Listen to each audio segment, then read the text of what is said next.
चेन्नईजवळील गुम्मिडीपुंडी परिसरात शाळेतून घरी परतत असताना एका अज्ञात व्यक्तीने एका 10 वर्षांच्या मुलीचे अपहरण करून तिच्यावर लैंगिक अत्याचार केले। ही घटना गुरुवारी उघडकीस आली, त्यानंतर पोलिसांनी आरोपीचा शोध सुरू केला आहे।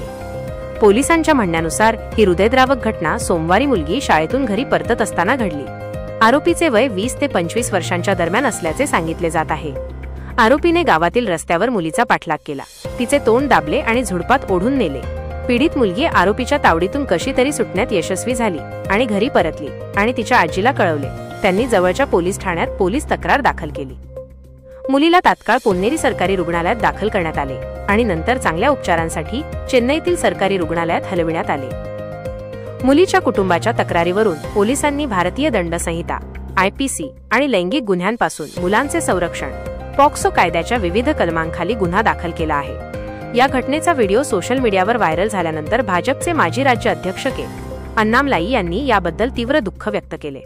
गुन्ह्याला 5 दिवस उलटूनही गुन्हेगाराला अटक झालेली नाही हे खूप दुःखद आहे, असे त्यांनी एक्सवरील पोस्टमध्ये म्हटले आहे। समाजात अशा गुन्हेगारांना मुक्तपणे फिरताना चिंता व्यक्त करताना अन्नामलाई म्हणाले, लैंगिक गुन्हे करणारे असे गुन्हेगार मुक्तपणे फिरत आहेत, यावरून समाज किती धोकादायक आहे हे दिसून येते। ते पुढे म्हणाले की गुन्हेगाराला अटक करण्यात विलंब झाल्यास तो आणखी गुन्हे करू शकतो। भाजप नेत्याने पोलिसांना या गुन्हेगाराला विलंब न लावता त्वरित अटक करण्यासाठी पावले उचलण्याचे आवाहन केले आहे।